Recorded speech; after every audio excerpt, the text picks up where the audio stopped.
All right. Well, I think we can get started. I want to make sure we have plenty of time for Lindsey to have her presentation as well as answer many of the questions that you all have presented in your registration. We're going to go through a lot of material today, but also in an engaging way.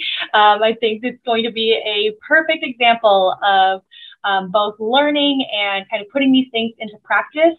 If I haven't met you before, or it's the first time we've been meeting on Zoom, my name is Clara, and I am a founder of Ask a Chief of Staff. We're a staffing and recruitment agency for chiefs of staff who are looking for their next role and matching them with executives. Happy to talk a little bit more about that later today, or we can reach out and keep in touch. But what I'm most excited to do is welcome our very first workshop speaker, Lindsey Caplan, who is the founder and the lead consultant of The Gathering Effect. The Gathering Effect is a consultancy that focuses on communication and employee experience and helps different organizations create or recreate and upgrade their gatherings, things like All-Hands and Offsites, which we'll be focusing on today, as well as training classes, conferences, all of these to kind of really increase morale, motivation, and ROI. Lindsey has a ton of experience working with chiefs of staff, CEOs, all sorts of sizes and different kinds of companies, designing and facilitating gatherings. Some of the many organizations that she's worked on include Crowdstrike, Coinbase, LaunchDarkly, maybe some of these familiar names. So I would love if everybody joined me in a large virtual warm round of applause to welcome Lindsey to our stage today. Hey everyone, so happy to see you all and a former colleague as well here, Katerina, nice to see you as well. So yeah, super excited to be with you all today. So we know some of the who am I, who's Clara, and who's here in the room, a bunch of aspiring and current chiefs of staff. And as Clara mentioned, I lead a consultancy called The Gathering Effect, where I help people design and redesign their gatherings. A lot of those gatherings are all hands and offsite. Why those two? Two reasons. One, they are way more than they used to be, an example of our culture on display, especially for a remote or hybrid organization. And secondly, they are the most expensive gathering that we have. There's actually a calculator on my website where you can calculate the cost of these offsites and all hands in attendee time. And spoiler alert, you may be a little bit shocked by the number. So they're high stakes and they really matter. Before this, I spent about 10 years leading learning and development, where I was charged with not just creating and designing these offsites and all hands and gatherings, but also, like you, helping lead and make possible our executives' vision for change in the organization. So I know some of your challenges and hope to learn more of them today. Speaking of your challenges, and thanks, Katerina, that's very nice of you. Speaking of your challenges, we asked for them when you registered. We had 160 people registered for this event, and I poured over all of your challenges and all of your questions. And they really boil down to these three themes. So agendas, what do we include? How much? Engagement. How do you make this interactive and not boring and sustain momentum? And then a bonus area on measurement. And we're going to go through all three of these today sequentially. Will I answer all 160 of your questions? No. But the aim is to sort of cover as wide of a ground as possible. So as I'm going today, I'm going to peel back the curtain and share with you why I'm doing what I'm doing in this gathering so that you can use these tools and tactics as well and use them with your executives and your teams. So why am I sharing your challenges with you? One is to help you feel heard, to know that you're not alone, and to increase buy-in for this material because it's yours. Some of you asked, how do we increase buy-in and get people to ask more questions? One way is to feed back those questions to people to build trust that we care about their responses and their questions. The second reason I'm doing this is to manage scope and to give you certainty and clarity about what you're going to walk away with and not sort of give you something that I'm not able to deliver on. So some reasons why we're doing this. Your challenges, I think, boil down to one central question, which is how do we make these gatherings worth it? And this is another tactic that you can use, which is to have your offsites or your all hands be about a central question. Why? It teases curiosity, It helps people be more interested in the answer, and it gives you more of a theme than we're going to talk about business performance. Maybe structure your all hands around a question instead that gets people thinking and wondering what the answer might be. And so this question about how do we make these gatherings worth it is one I've been thinking about for 15 years. And one, obviously, I built a business around. So it's very important to me, and I hear that's important to you too. So this is some of the what we're going to cover today, but more specifically, these objectives. And again, I want to encourage you to be really clear in your objectives of your all hands and your offsites as well. So what are people going to walk away with? Can you be as clear as possible? So 3 things that I hope that you will walk away with, and hopefully make your life easier, right? And give you some quick wins and help up-level you it and make you look good as much as possible. So talked about the who, talked about the what, and now briefly the how. So some housekeeping. So what can you expect? How are we going to achieve the objectives that I just outlined? So here's how we're going to do it. So I'm going to go through agendas, engagement, and measurement one at a time, give you a little bit of content, and then we're going to pause for a Q&A on that specific topic. So my content has integrated a lot of your questions already, but we're going to pause after each section for you to be able to ask more questions. And Clara will help me do that. 2 ways to get those questions answered. One is to raise your hand in chat, and in the icon down here. And the second is to use the chat function if you don't want to come off of mute. That's how you raise questions. Second thing to expect today is we want you to use the chat. A lot of all hands or virtual offsites say, hey, we want you to use the chat, but we don't tell employees how to use the chat. So another trick that you can use is to use hashtags. So use the hashtag AHA if you learn something. Use the hashtag debate if you want to disagree with me. I welcome that. And then use the hashtag on fire if you've got a burning comment or question. This is something I learned from organizational psychologist and Professor Adam Grant, who used this in his own classroom when it went virtual for COVID. It helps create sort of an artifact of the time together, helps make it more interactive and engaging, and directs people more specifically how to engage with the material. So you can use this too. And then finally, you will get the recording.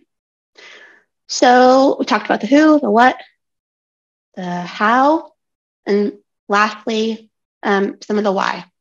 Why are we doing all of this? We've talked about this already, but these gatherings are much higher stakes. They're a culture on display, and getting them right and making them more effective is really important to all of us. So I'm going to pause for a second.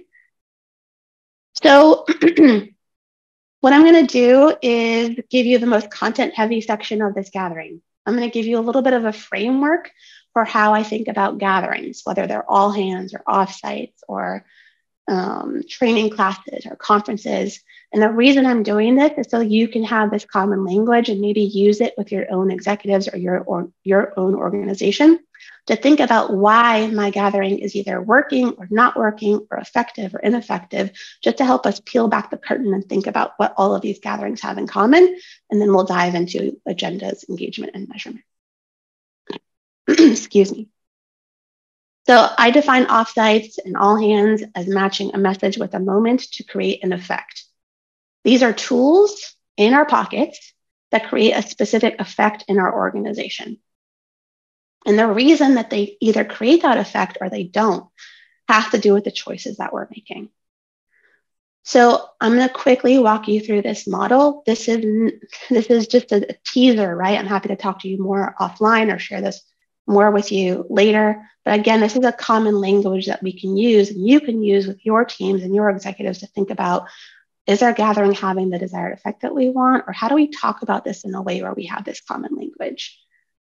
So whether you have an offsite or an all hands, I want you to consider whether your gathering is pull or push, or whether it's one size fits all or personalized. And all of our gatherings tend to fit on this spectrum. So the same all hands, the same offsite can be in any of these quadrants. It can produce compliance, or it can produce engagement, or it can just be an informing, depending on the choices that we're making. I'm going to briefly describe what I mean by pull and push and personalize and one size fits all, and I'm going to give you some examples later on in our time together today. So pull versus push is about how active, pull, or how passive are your employees or the attendees in the experience. Someone said a great all hands or offsite meant that I was involved. Pull means you're doing it with me. I have a role to play. I have some ownership. I'm participating. And push is I'm passive. I'm quietly having material sort of wash over me like a waterfall. Maybe push also means it's mandatory and I don't really want to be there. And then personalized versus one size fits all means how much is this offsite or all hands about me, personalized, or how much is it about anyone? Could this material apply to anyone in the room, or is it made for me, personalized? So I think the reason I'm sharing this with you is to give you this common language as we go today, but also to consider just sort of what all these gatherings have in common and think how we can think about them more holistically and strategically as we go. So I would imagine most of us want to create gatherings that are engaging in this top right quadrant. And again, I'll give you some techniques and tools later on in this presentation to help you get there. Okay, so we have this model. We're going to switch gears. Oh, yeah, you can use this as well to sort of define and diagnose and adjust your gathering for the outcome and effect that you want. Okay, we're going to move on to agendas. The many of your questions were about agendas, so we're going to spend a good amount of time here. So one thing I just want to mention off the bat is when I started this session, I shared the who, the what, the why, and the how with you, and I want you to do this too. So many of our gatherings, whether they're offsites or all hands, skip this point. And it's sort of like going on an airplane ride. We never skip the safety demonstration. We never skip the, how to pull your oxygen mask on. I want you to do the same thing for your all hands and offsites. Learn how to sort of take off the plane or get ready for the plane to take off by sharing objectives, the housekeeping. Really, please don't skip that. So when it comes to agendas, where do we start? The place that we tend to start or think that we should start is with the content that we want to share. I get a question a lot, do you have a good activity or do you have a good breakout topic idea or what's a great piece of content or which executive should we hear from? And that's not the first place to start. The first place to start is not with your content, it's with the effect.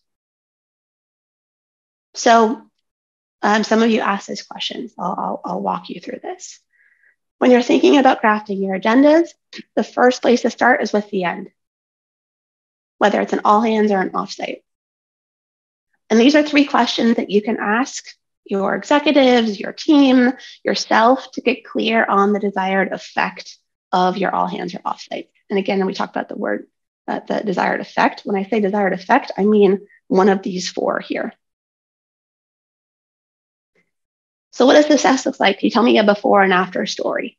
The more you can get your executives to speak more in stories and specific examples, the better off you'll be. We tend to hear things like, oh, I want to create trust or I want to create collaboration. But what does that really mean? How can you use the 5 whys technique or something like that to keep asking why? Why? What would this give you? Can we be more clear to really dig at what we mean by a clear outcome? What do you want people to say or think or do or feel at the end? Get clear on this as well. What's the one problem that you want it to solve? Or is there a critical business issue or something that you want to unpack? The first place to start is not with the content. It is with the effect. So just want to, again, repeat that as much as possible. But we'll be different because of our time together. So that's my first tip with agendas. Let me be more specific. So we have our objective, right? Let's say our objective of our all hands is to increase alignment and ensure everyone understands the mission. Then what happens with our all hands specifically, or maybe our offsites, is everybody wants to take part. We get a request from every department to speak. We don't know who to say no to. We have a hard time culling content. It feels like way too much. I think this is something I hear a lot. And so the second tip for agendas is to use either this diagram or some sort of strategic filtering to be able to make content selection less personal and more strategic. So for an all hands, for example, sort of 3 litmus test questions to ask yourself. Does the content apply to every single employee? Does it require action? And do we want to engage people and not just inform? Meaning, do we want to encourage buy-in, ownership, perhaps behavior change to rally people together around an idea, or is it simply to share information? And if the answer is no, then we can find a different channel for it. Maybe it's a company email or a department town hall versus an all company town hall. So I share this sort of second tip with you as a way to, again, make your life easier and not have to feel like you have to be the one to say no. And once we have clarity on what our meeting is for and what objective we want it to create, right, our desired effect, it's a lot easier to know what content to include instead of it being a land grab for showcasing individual work or things like that.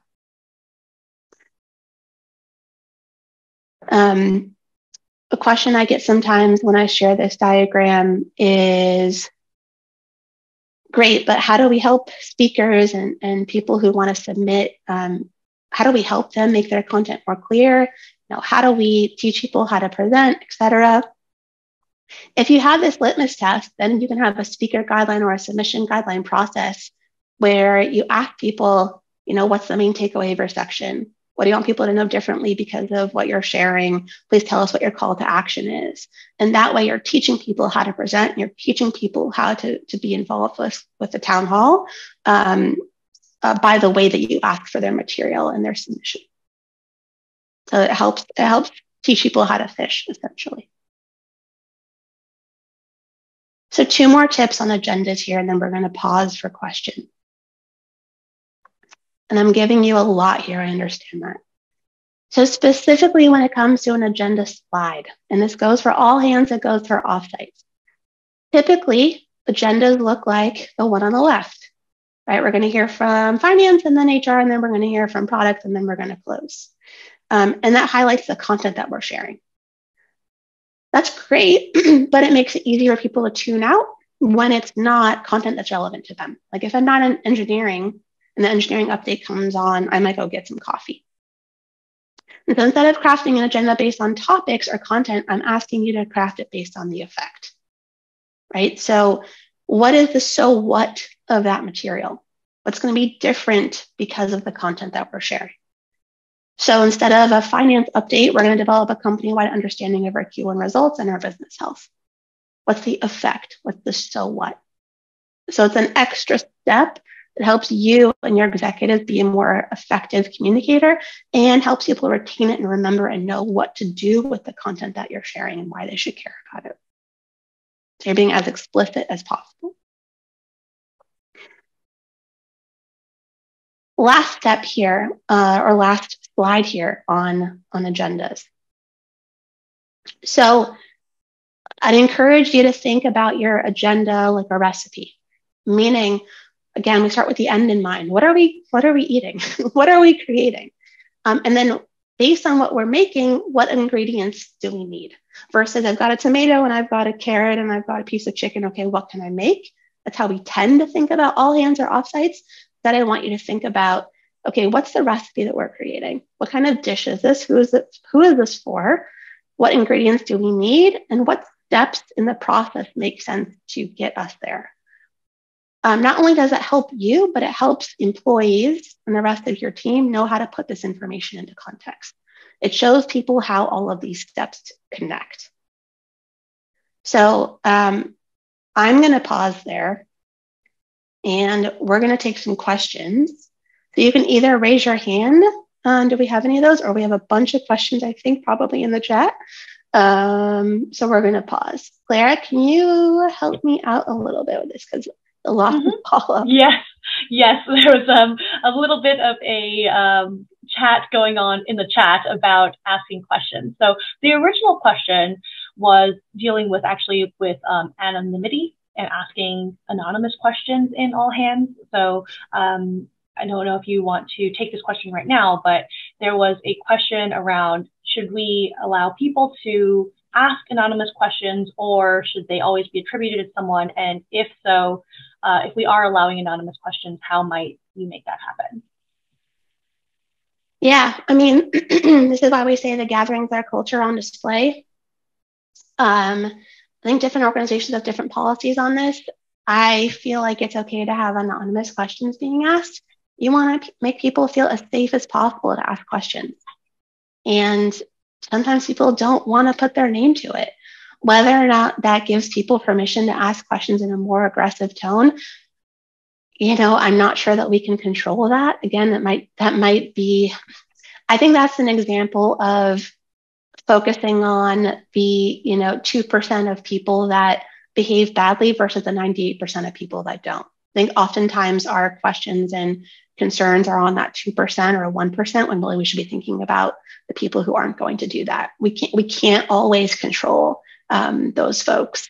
And if you're seeing that happen over and over again, I think that's something that's bigger than your all hands and something potentially a bit more pressing to address in the culture. A last thought on that, I think the aggressive question thing, here's the thing about that.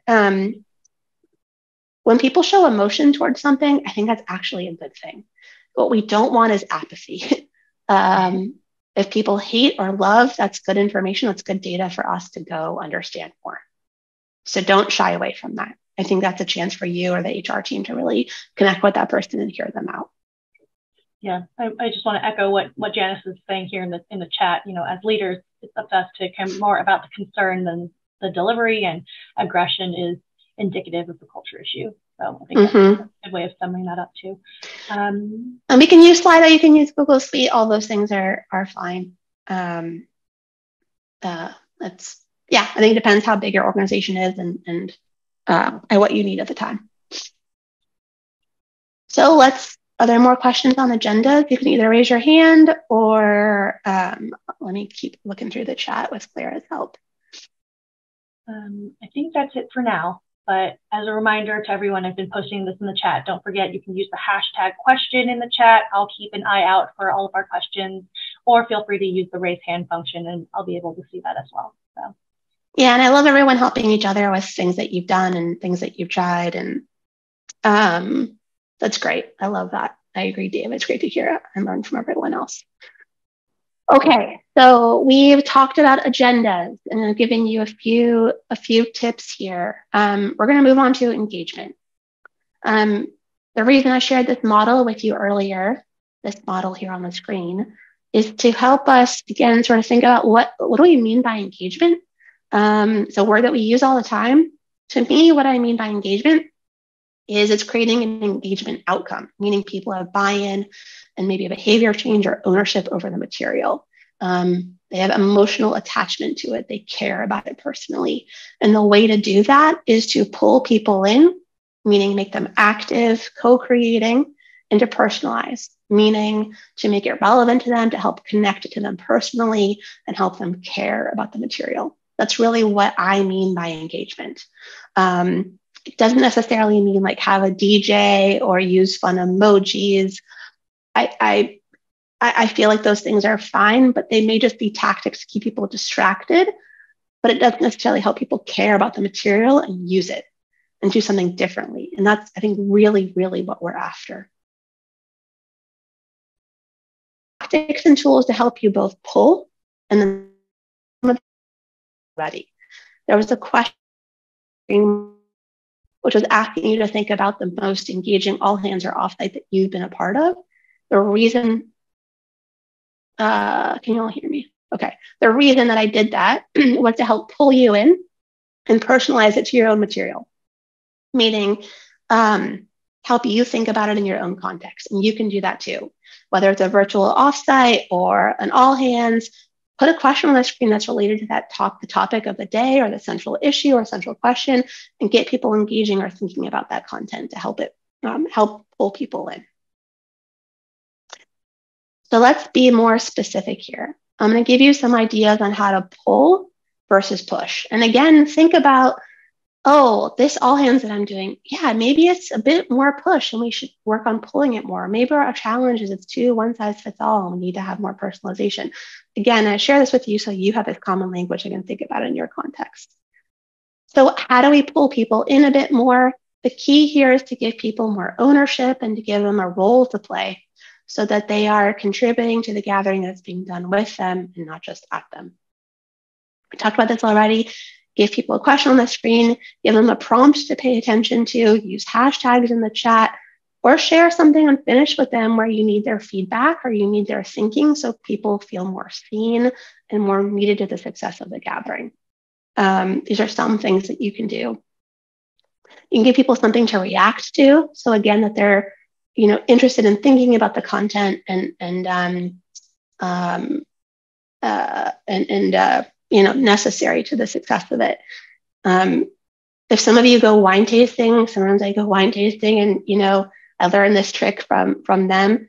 They'll pour a glass of wine and they'll say, "Oh, you might taste hints of raspberry or peach or whatever." The reason that they're giving you that information is so that you have something to react to.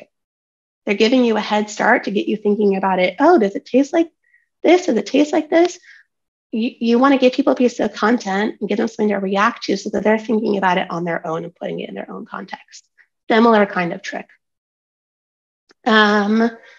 Another way to pull people in instead of push is to pose more questions than issues. So you're prompting people to think about, the question in their own mind and thinking about it for them versus just, the topic of the day. So these are some things that we can think about and use in our own context, whether it's an all hands or an offsite. Yeah, and David, I completely agree. We are consumed by push media, 100%. Because if we don't need to be there live, right? If there's no reason for us to be there attending, we could just send an email and push this out to people. What is the reason why we're all coming together synchronously? Why are we pulling people together? Because we need them there. So if we don't need them there, then why are we pulling people together? And then personalization. So how do we make this all hands or offsite more about the people in the room versus about anyone? So a few ways to do that is to use stories and critical instances to make this more specific to that group in their moment in time. So for example, if you're doing an offsite to improve communication, maybe on the table are 3 examples of stories that you've heard around communication challenges, and people are unpacking and working on those specific stories and those specific examples, or people are bringing their own to the offsite. So making it more real and concrete and specific to people is the best way to do that. If you're doing a virtual offsite, you can give people a worksheet ahead of time with some of the main content pieces with, blanks, and have them fill out their answers to it as you go. So people are personalizing the material in their own context. You're asking them to, use the worksheet and go along with you and not just sort of passively be consuming material. And then my favorite trick for personalization, especially if you're a growing company or if people are not attending live, I saw this question a lot, is to do what I call after shows. And after shows, it's sort of like if you watch Bravo and watch what happens live, if you're in the US with Andy Cohen, he used to do these after shows where they'd have the content and then they would talk about it even more. They would go deeper into the subject. So do an after show with your specific department or team or a group of people who can, relate to the subject a bit more. So if you're launching new values in your organization, do an after show with the recruiting team to talk about how we will integrate values into the recruiting process. It just personalizes it more to their context and their point of view and helps it feel more personal to them. So those are some examples of how to personalize the content a bit more. And the whole point of doing this is to help it connect more to you, right? To destroy the distance between what I care about and what you would care about. And that's really the essence of what we're trying to do here. So there's a lot on engagement, a lot of engagement. I'm going to pause again for questions. The reason I'm doing this as well is, again, kind of practicing a bit of what I preach. So many offsites and all hands pump people full of content. but we don't give people time to debrief and digest and ask questions. So another great personalization tactic and strategy is to do a lot of digestion. So to have a question on the screen for people to think about on their own or with someone else, to pause for questions to think on our own. It helps us process the material. It's better cognitively for the brain, and it helps it stick more. So I'm going to pause again for some questions because I know that there's a lot of questions on engagement. So let's spend a little bit of time on that. Perfect. I'm going to give everyone a chance. Don't forget, you can use the hashtag question in the chat, or feel free to raise your hand. To get us started, Lindsey, I would love if you're able to share any like case studies or anything, maybe a concrete example of maybe a worksheet or a handout or something that you've seen work really well at a company gathering or all hands or offsite, as a point of maybe example to share with our audience. Yeah, I mean, so for example, if we're doing an offsite to increase communication skills or learn how to give better feedback for our team, then Tiffany, I'll get to your question in just a second. Thanks for that. I might give people a PDF of the worksheet ahead of time with maybe 3 questions on it, or a high level of some of the material that we're going to cover. Topic 1, here's the model of how to give feedback, and just blank spaces for people to be able to write in their answers to their own questions. I mean, I can maybe pull one up and share it with the group after the fact, but it's just like 10% of the content that you're sharing, basically, and a chance for people to fill it in and personalize it to themselves. There's not much more specifics than that, unfortunately. Okay. Tiffany. Yeah, so we have a couple of questions here in the chat. So let's start with Tiffany's question. You mentioned in the last section about providing things in advance. Would you do the same with an agenda? How far in advance works best in your experience for sharing material? Yes, so I understand how much time it takes to put all of this together. Hopefully some of these tactics make your life easier, make it easier and more repeatable to put this content together. I certainly would share the agenda ahead of time, and a content agenda. an effect agenda, not a content agenda. So by the time you leave this all hands or offsite, you're going to walk away with X, Y, and Z. Why do we do that? 1, to give people clarity about what they're coming to, and 2, to help people think about the questions that they might have ahead of time. So sometimes we say, submit your questions to our team on Slido or Google, but people don't know what questions to ask because we don't know what content we're sharing, or we don't know what's safe. So sharing a quick overview of what we're going to talk about and why it matters helps people know what questions they should be thinking about as well. So probably, at least 3 days in advance, if not a week, if you can swing it, is what I would say. So hopefully that answers your question, Tiffany. Okay, perfect. And then the next question is from Kelly. If you are bringing multiple teams across the org together, for example, all of revenue, which includes sales, marketing, and customer service or support or success, what's a good balance between department-specific content and agendas and overall organization time? Yeah, so I think that's a really good question. A little bit of a controversial opinion here. I think that our default for these offsites and all hands is department update. So we're going to hear from finance, and then marketing, and then we're going to hear from customer service. And I really would suggest that we don't spend our time just on department update. 1 reason for that, we can read that on our own. And 2, like I said, if it's not a department, we're probably going to tune out. So instead of department updates, I would focus your all hands or your offsites on 5 key questions that we're going to cover each time. Something like, what's one success story from our organization, or, how is our business moving forward this month, or something that gets more at the stories and the examples than just the update. Part of the reason for that is because these gatherings, like I said, are our culture on display. and they are opportunities for us to teach our employees what we want from them and how we want them to behave. And people learn through those stories and examples much more than they do through updates. They also don't remember them as much. So what's a good balance? I mean, it ideally should apply to every single person in the organization. So if you can cover more of what's happening for the organization as a whole, I think that's a better approach than see as a department-specific updates, either for email or asynchronous or department-specific all hands. Yeah, just as a follow-up to that, I think you're trying to figure out why.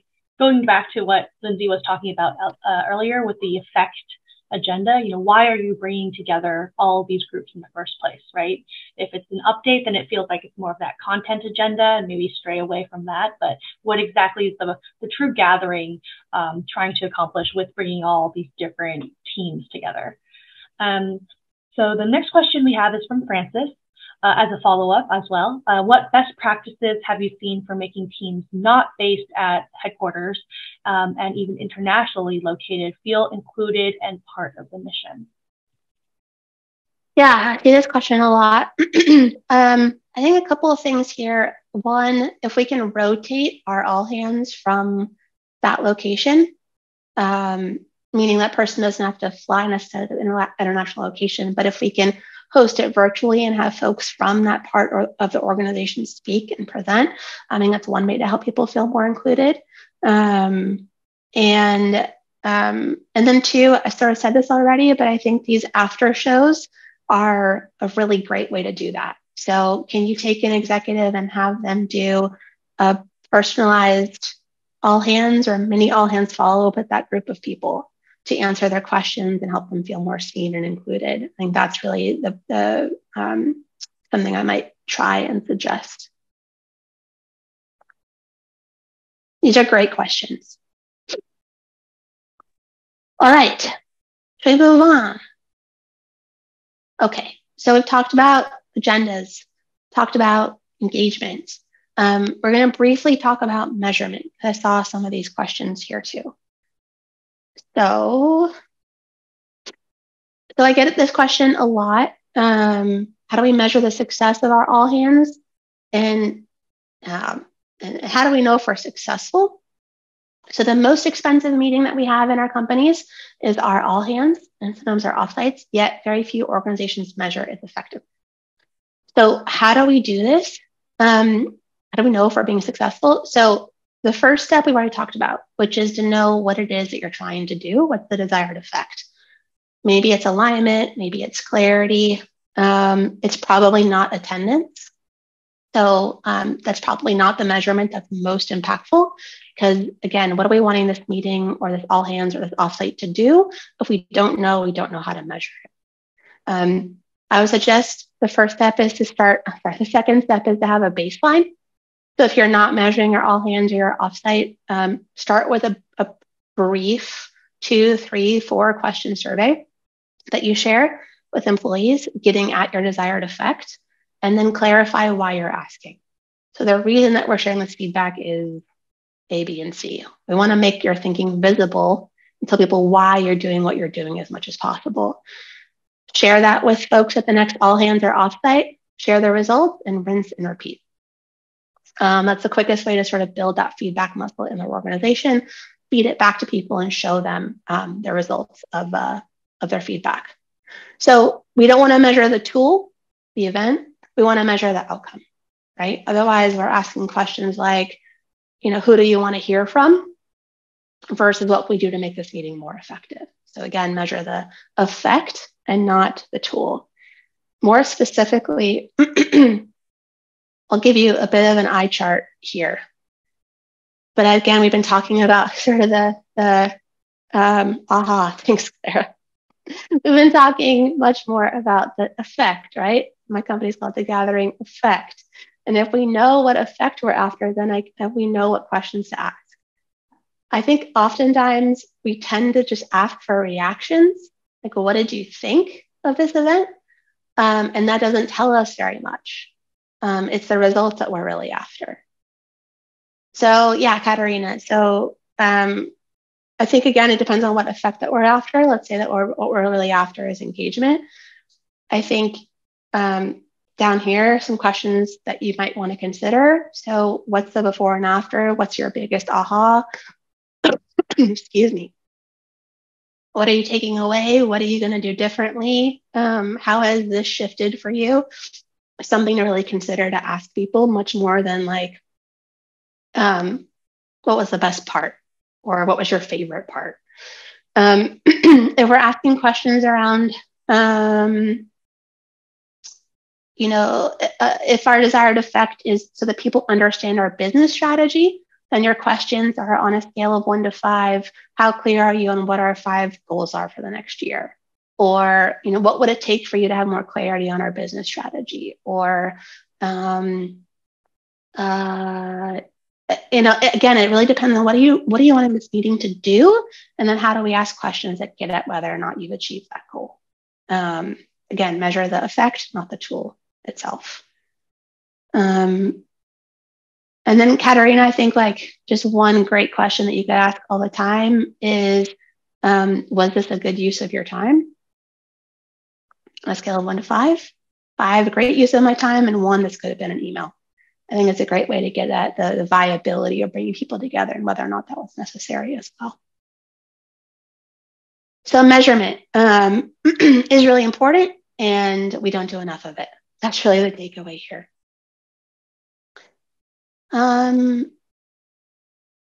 Let's see. I'll pause for more questions if there are any more on measurement, and then I'm gonna lead us towards takeaways and cementing our learning a little bit here. Are there more questions on measurement or engagement or agendas that have come up since we last asked? I'll say this too, and I'm guilty of this as well. We tend to ask for questions and then we don't get any, and then we breeze right past. And we're not giving people enough time to think and process and think of their questions. And you may be missing an opportunity for people to really ask a question by not being comfortable with silence, which can be a skill to learn.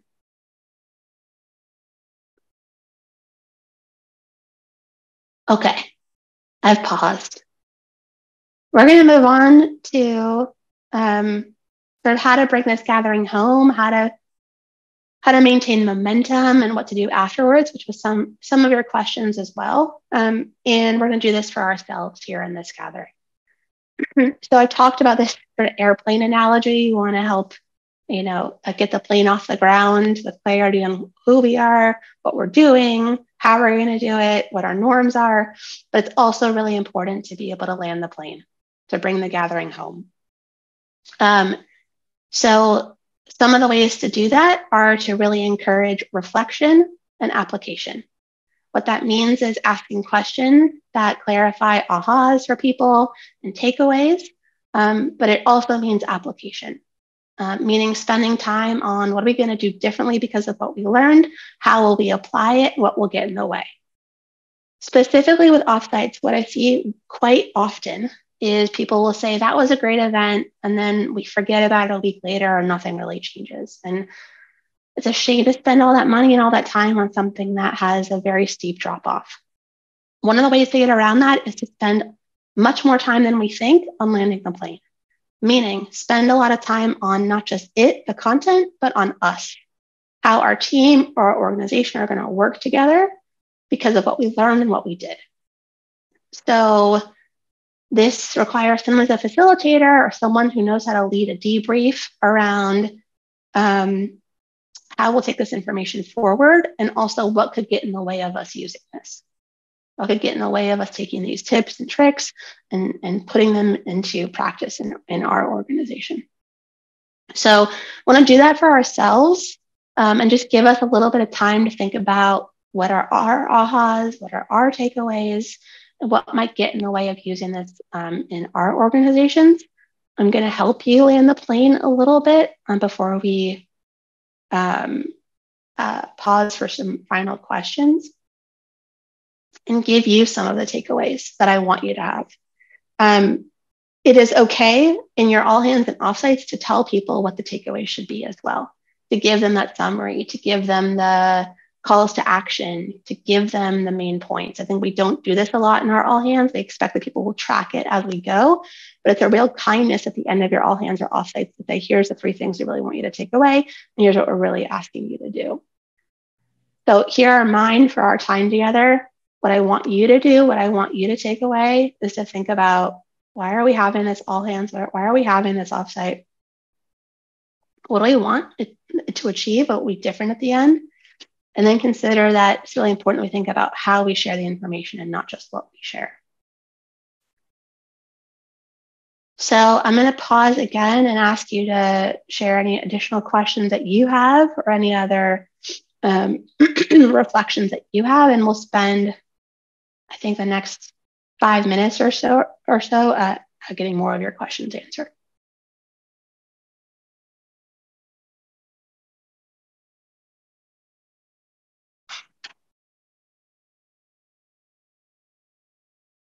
And if you're like, I don't have any questions, there were 160 on the sign up for this, so I don't believe you. So don't be shy. It's okay to ask them, and we want to help you. So if you have more questions, now's the time, and we're here to answer them. And if not, then we'll wrap up a little bit early.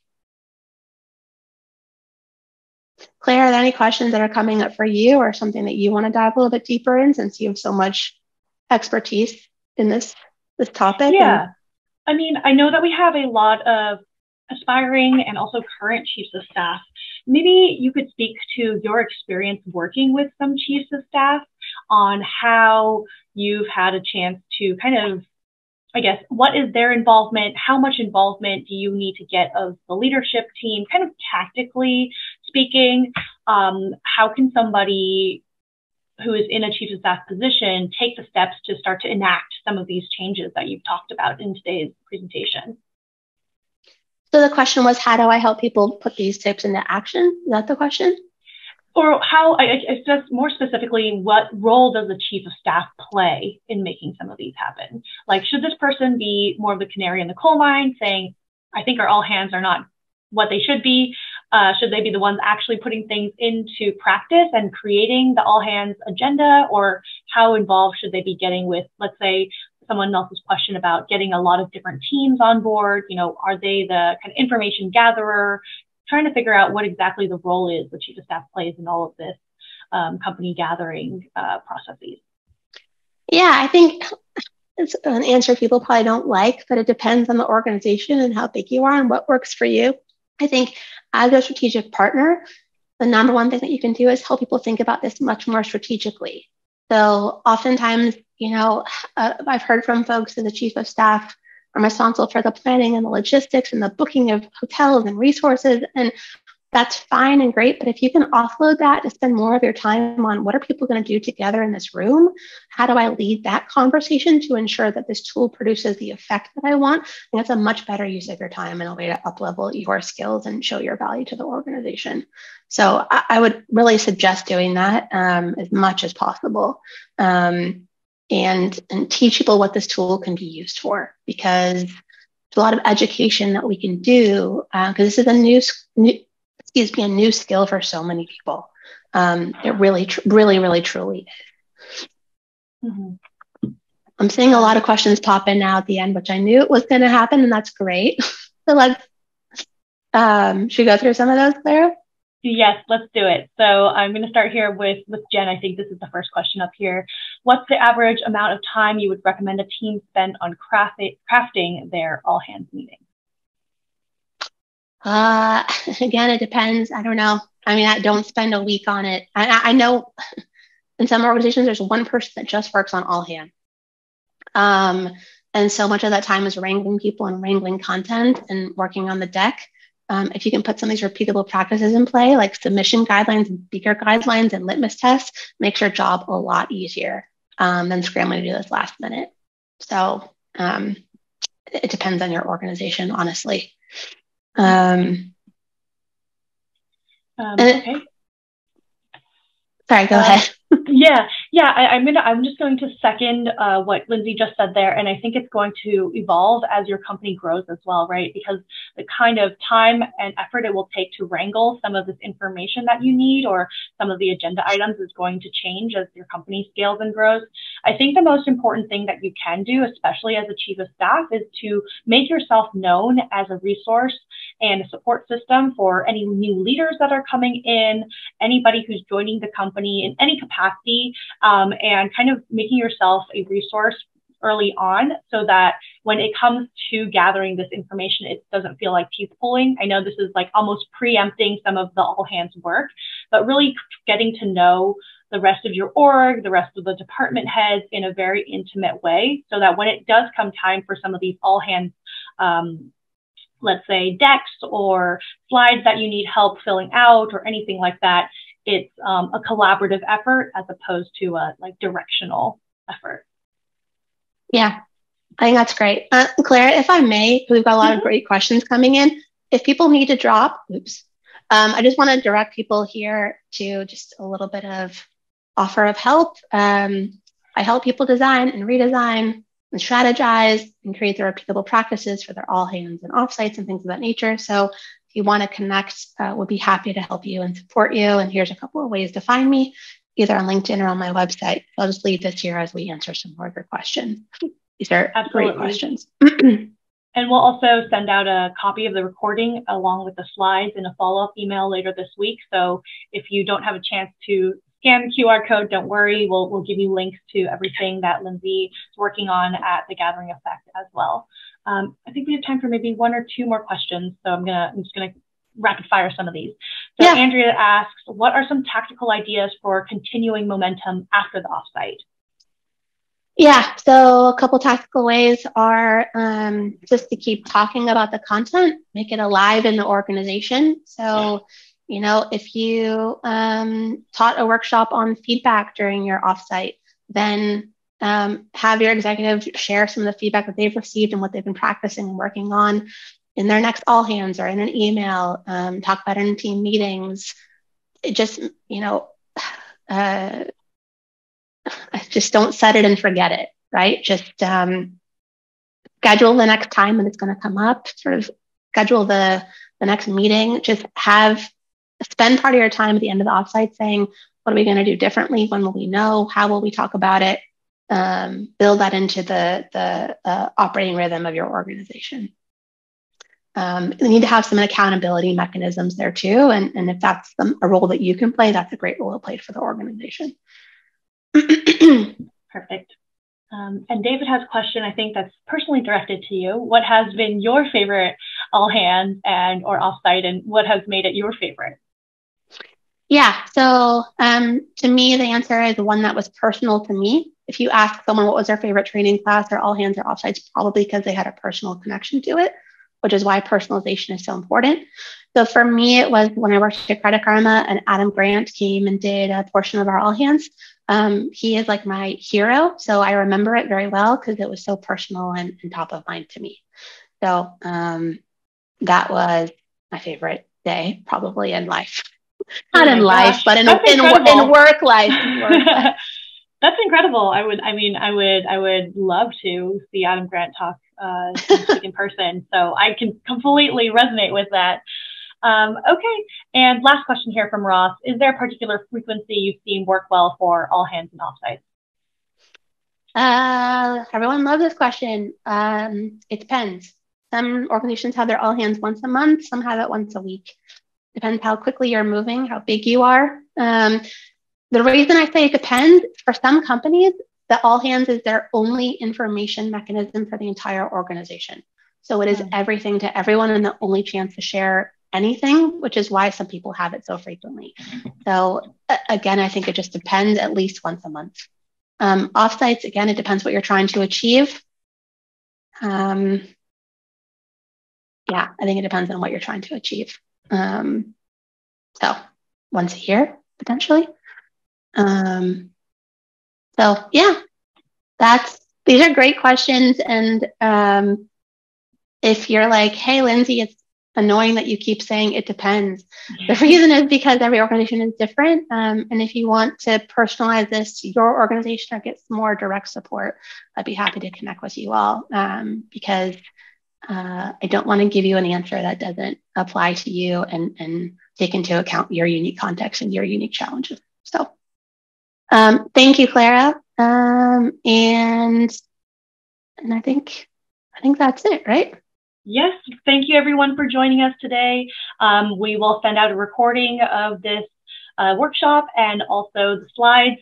Keep an eye out. We're going to have more workshops coming up in the new year. So feel free to reach out to both Lindsey or myself if you have more questions on this topic.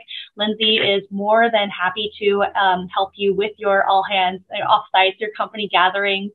So please don't hesitate to reach out. We'll follow up with you shortly with more information. And if you are a current or aspiring chief of staff looking for a new role, please don't hesitate to reach out. I'm more than happy to help you. And I hope everybody has a happy and healthy and safe holiday season. And we'll see you all at the next one. Bye, everybody. Thanks so much, everyone.